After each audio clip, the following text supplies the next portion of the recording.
3.6 million years ago, the world was a place of unimaginable danger and wonder. Long before modern humans walked the earth, our ancient ancestors struggled to survive in a landscape ruled by predators we can barely imagine today. This is the story of an encounter that defied the natural order. A tale preserved not in written history, but whispered through the echoes of evolution itself. A story of an early hominid woman and an ancient gorilla ancestor who faced something that should not have existed, a twin-headed predator of terrifying power.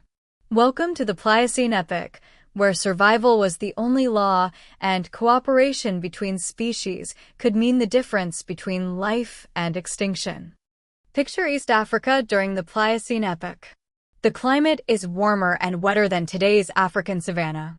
Dense woodlands stretch across the landscape, interrupted by vast grasslands dotted with acacia trees. Rivers carve through the terrain, creating pockets of lush vegetation where life congregates and danger lurks. This is the world of Australopithecus afarensis, our distant ancestor. Standing roughly 4 feet tall, these early hominids are neither fully ape nor fully human. They walk upright on 2 legs, but their arms are still long and powerful, adapted for climbing trees when predators threaten. Their brains are small, about the size of a chimpanzee's, but their eyes hold an intelligence that hints at humanity's future. Among them is a female we'll call Kira. She's young, perhaps 20 years by our counting, though age is measured differently in her world. She's survived longer than most, her body bearing scars from leopard encounters, crocodile attacks, and the countless cuts and bruises of daily existence. Her group depends on her keen eyesight and her uncanny ability to sense danger before it strikes. Nearby, in the deeper forests, lives a population of ancient gorillas. These are not the mountain gorillas we know today, but their distant ancestors, slightly smaller but no less powerful. Among them is a massive silverback we'll call Titan. He's old for his kind, with graying fur across his shoulders and back. His arms are as thick as tree trunks, his hands capable of crushing bone with casual ease. In this era, gorillas and early hominids rarely interact. They share the forest's resources, but maintain respectful distance. Gorillas are peaceful and less threatened, while hominids lack the tools and weapons to challenge such formidable creatures. Their worlds exist in parallel, touching but never truly meeting. Until the day the twin-headed predator appeared. Nature sometimes creates monsters. Genetic mutations occur in every species, most resulting in death or disability. But occasionally, a mutation survives, creating something that shouldn't exist, something that defies the natural order. The creature that emerged from the deeper wilderness was such an impossibility. Born from a genetic aberration that split its cranial development in the womb, it possessed 2 fully formed heads on a single, muscular body. Each head functioned independently, with its own brain, its own eyes, its own hunger. The creature resembled an enormous prehistoric cat, related to the ancient saber-toothed lineages, but twisted into something far more terrifying. Its body stretched 12 feet from nose to tail, with muscles rippling beneath tawny fur. Each head bore elongated canine teeth, not the exaggerated sabers of later species, but long enough to pierce hide and crush bone. For eyes scanned the forest simultaneously, making ambush nearly impossible. 2 sets of jaws could attack from different angles, overwhelming prey that might escape a normal predator. Such a creature should not have survived. Twin-headed animals rarely live past infancy, plagued by coordination problems and increased nutritional needs. But this predator was different. Perhaps its mothers, one of the ancient cats of Africa, had been exceptionally strong. Perhaps the creature's neural pathways had developed in ways that allowed unusual coordination between its 2 brains. Perhaps it was simply lucky. Whatever the reason, it had not only survived but thrived. It had grown to adulthood in isolation, avoiding its own kind who would have killed such an aberration. It had learned to hunt with devastating efficiency, its 2 heads working in concert, one distracting while the other struck. The double vision eliminated blind spots. The dual jaws made escape nearly impossible. And now, driven by hunger and territorial instinct, it had entered the borderlands between forest and savanna, where Kira's group foraged and Titan's family roamed. The predator had already killed. A young antelope lay disemboweled near the river. An ostrich ancestor had been torn apart, its feathers scattered across the grassland. The local fauna could sense something wrong, something unnatural stalking the territory. Birds flew higher. Monkeys retreated to the tallest trees. Even other predators, the normal leopards and early hyenas, gave the area wide berth. But Kira's group, focused on gathering fruits and roots, didn't notice the signs. Not until it was too late. It happens at midday, when the sun beats down mercilessly and most creatures seek shade. Kira has wandered slightly away from her group, following a trail of ripe fruits toward a dense thicket. Her hands work quickly, gathering food into the crook of her arm. She's efficient, focused, momentarily careless. The attack comes without warning. One moment, silence. The next, an explosion of movement as the twin-headed predator launches from the undergrowth. Both mouths open in a double roar that splits the air, a sound that has never been heard before or since. Kira's reflexes, honed by years of survival, save her life. She drops the fruit and throws herself sideways, the predator's first head snapping at empty air where she stood a heartbeat before. But the second head is already swinging around, cutting off her escape route. She scrambles backward, screaming a warning cry that sends the rest of her group fleeing. The predator advances slowly now, toying with its prey. Both heads move independently, snapping at Kira from different angles, driving her backward toward a rocky outcrop. She's trapped. Her group has abandoned her, as evolutionary instinct demands. To stay would mean death for all of them. But Kira doesn't give up. She grabs a branch, waving it frantically at the creature. The predator barely notices, swatting the branch away with one massive paw. Claws rake across Kira's arm, drawing blood. She falls, hitting the ground hard. The predator crouches, both heads drawing back to deliver the killing strike. And then Titan arrives. The old silverback had been foraging nearby with his family group when Kira's scream reached his ears. By all logic of nature, he should have led his family away from danger. Gorillas are not aggressive hunters. They're peaceful herbivores who avoid conflict when possible. But Titan is old, and perhaps he has seen too much death. Perhaps some ancient part of his brain recognizes Kira as something kindred, another thinking creature in a world of instinct. Perhaps he simply reacts to the wrongness of the predator, this aberration that offends nature itself. Whatever the reason, he charges. 400 pounds of muscle and fury crash into the predator's side, sending the creature rolling across the ground. Both predator heads roar in shock and rage. Titan doesn't hesitate. He grabs the nearest head by its jaw and squeezes, his enormous strength forcing the mouth shut. His other hand hammers at the creature's ribs, each blow powerful enough to crack bone. The predator's second head whips around, sinking teeth into Titan's shoulder. Blood flows, staining silver fur crimson. The gorilla bellows in pain but doesn't release his grip.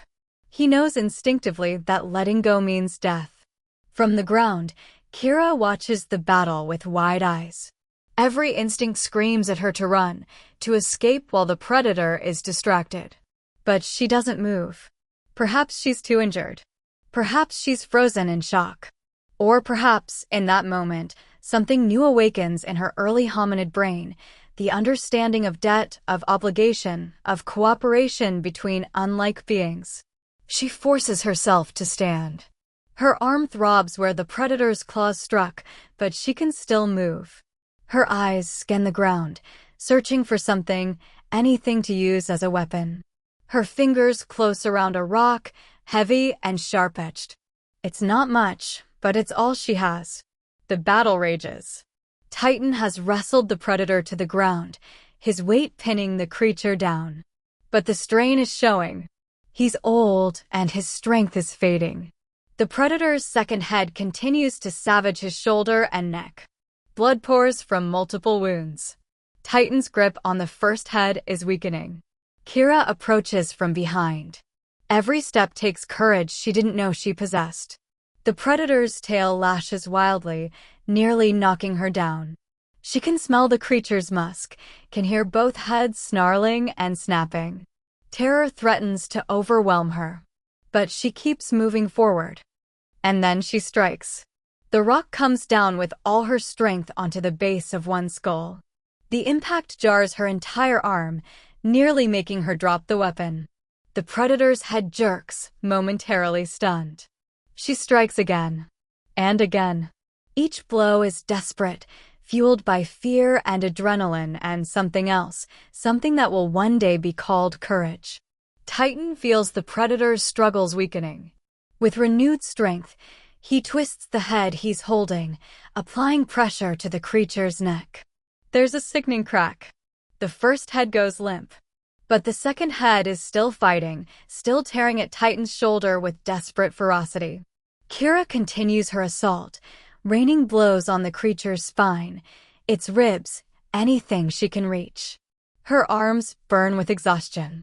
Blood from her earlier wound drips onto the predator's fur. Finally, blessedly, the creature's struggles cease.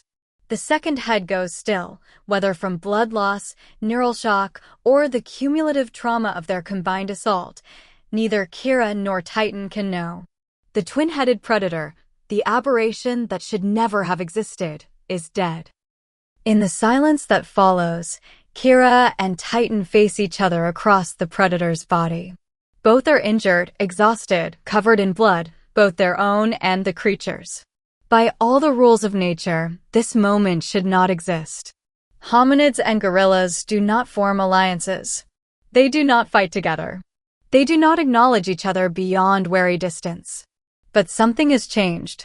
Titan examines his wounds, probing at the deep bites on his shoulder with careful fingers. The injuries are serious, but not fatal. He will survive. He looks at Kira with dark, intelligent eyes, and perhaps something passes between them. Recognition. Respect. Understanding. Kira holds the bloody rock in her hand, staring at it as if seeing it for the first time. She has used a tool not just to gather food or crack nuts, but as a weapon against a predator far stronger than herself. She has fought alongside another species, coordinating their attacks without language or planning. New pathways are forming in her early hominid brain, connections that will echo down through millions of years to shape human consciousness itself. Slowly, carefully, Kira sets down the rock.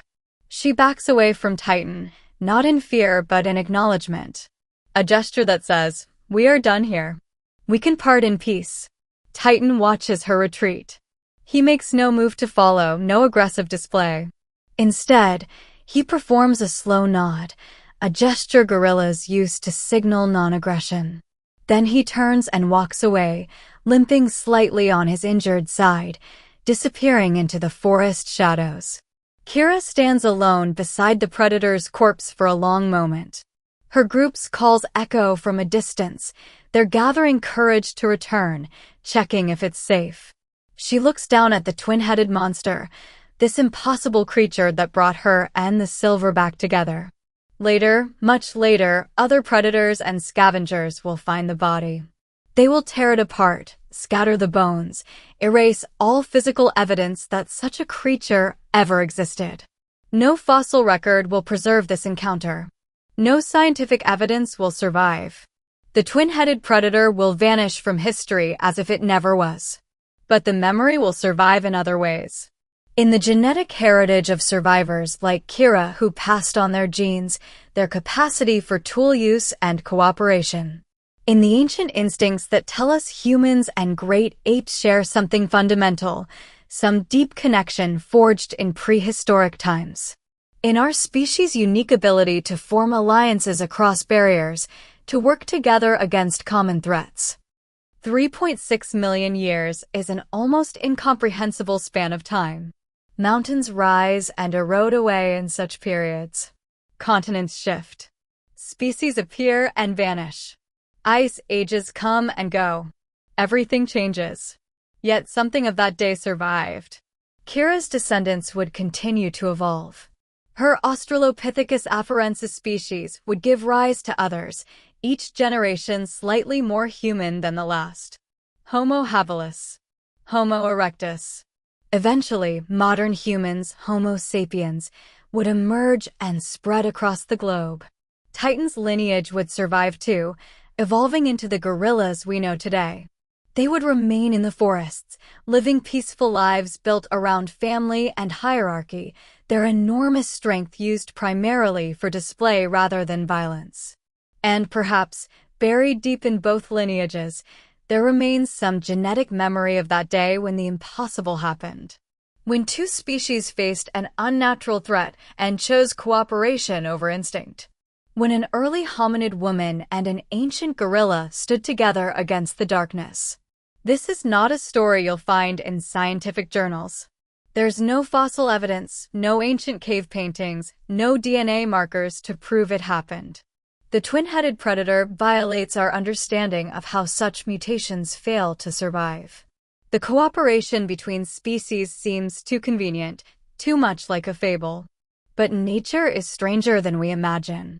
Mutations do occasionally survive against all odds. Animals do sometimes form unexpected alliances, driven by circumstances we can't fully understand.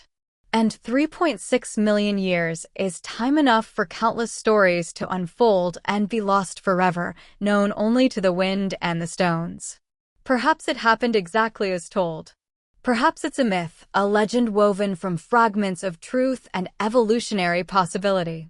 Perhaps it's something in between, a memory coded not in fossils, but in the deep structures of primate consciousness, the ancient recognition we feel when we look into the eyes of our great ape cousins and see something familiar looking back. What we know for certain is this: humanity's path to dominance was not inevitable. We survived not through physical strength, but through intelligence, tool use, and our unique capacity for cooperation. We learned to work together, to combine our individual weaknesses into collective strength, to face threats that would destroy us alone. Somewhere in our deep past, those skills were first tested. Perhaps not exactly as the story tells, but in encounters much like it.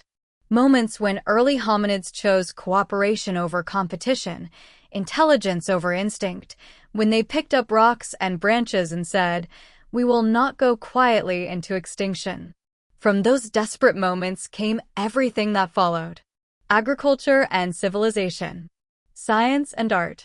The conquest of earth, sea, and sky. The entire magnificent and terrible story of the human species. All because 3.6 million years ago, in a world we can barely imagine, a woman and a gorilla stood together against the impossible.